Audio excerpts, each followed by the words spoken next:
Meaning of impose. Impose. Impose.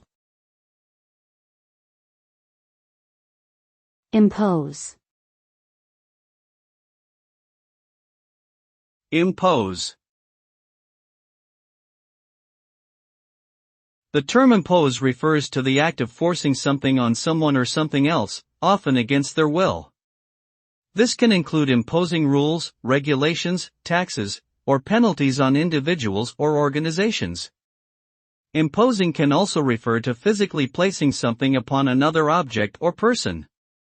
The result of imposing can vary depending on the specific context and situation. It may lead to compliance or resistance, acceptance or rejection, harmony or discord. Ultimately, the impact of imposing is dependent on the nature of the action being imposed and the attitudes of those being affected by it.